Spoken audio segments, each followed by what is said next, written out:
La Cybercity de l'île Mangy. Proposition d'aménagement de la parcelle B.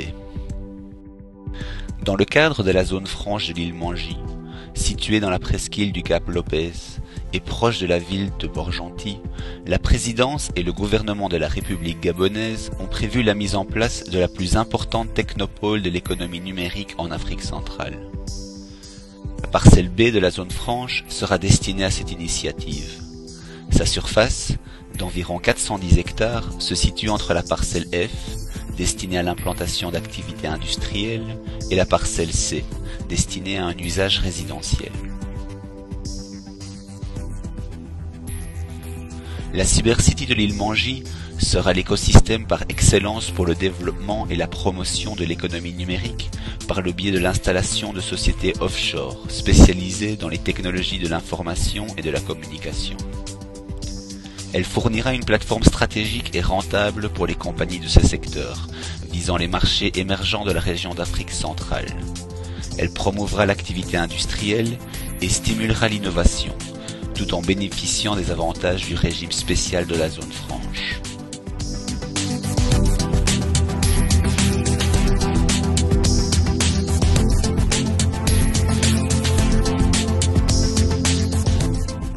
L'aménagement proposé prend en compte des facteurs territoriaux existants qui le conditionnent, tels que diverses conduites, un terrain de golf ou l'espace destiné au passage d'un train de marchandises, prévu à moyen ou à long terme et dont le tracé continuerait au travers de la parcelle F jusqu'au port.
Tous ces éléments ont été pris en compte dans l'aménagement proposé et s'organisent de la manière suivante.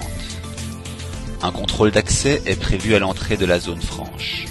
Il comprendra une zone destinée à un guichet unique qui offrira les services nécessaires à l'enregistrement et à la gestion des entreprises, et un point de contrôle de marchandises pour le service ferroviaire projeté.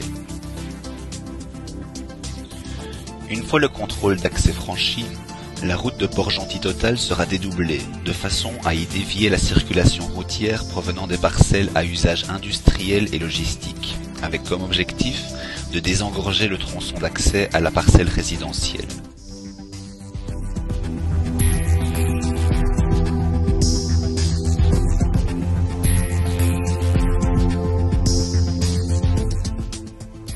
Le réseau de voirie de la Cybercity est articulé par le biais de 2 larges boulevards piétons qui incluront les zones de service destinées au commerce, à la restauration et aux loisirs.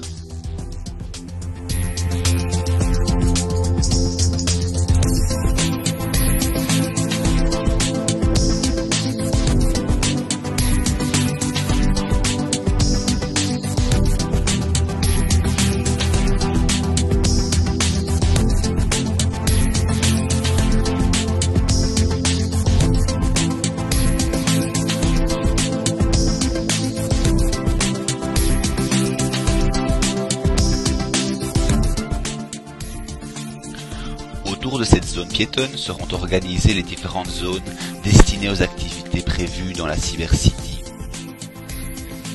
Gabon Internet City, la plateforme d'attraction des entreprises internationales des technologies de l'information et de la communication pour la promotion et le développement de l'e-commerce et des téléservices, tels que Microsoft, Cisco Systems, IBM, HP, Dell, Siemens, Sony Ericsson, Telemedicine.com, Resintel. Gabon Hosting Zone, la plateforme d'attraction des entreprises internationales spécialisées dans l'hébergement de serveurs et des applications Internet. Gabon Outsourcing Zone, la plateforme d'attraction des entreprises internationales spécialisées dans l'externalisation des services, le développement des logiciels et le conseil aux entreprises. Gabon Media City, la plateforme d'attraction des entreprises internationales spécialisées dans la production de médias.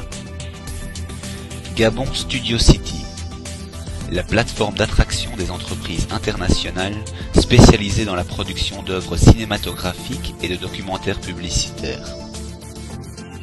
Gabon Tech Zone, la plateforme d'attraction des entreprises internationales spécialisées dans la production de composants microélectroniques et le montage des terminaux multimédia.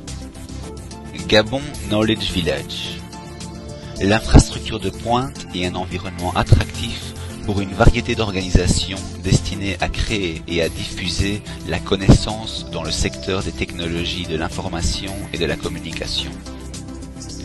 Gabon Green Power and Environment, la composante de la Cybercity chargée de gérer et de fournir l'énergie au Business Park de la Technopole.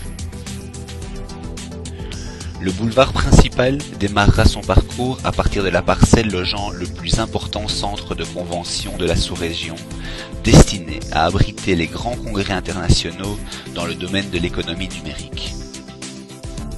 Ce bâtiment aura un emplacement privilégié dans un terrain doté de vastes espaces verts, fontaines, stationnements et raccordements piétons avec le reste des équipements publics.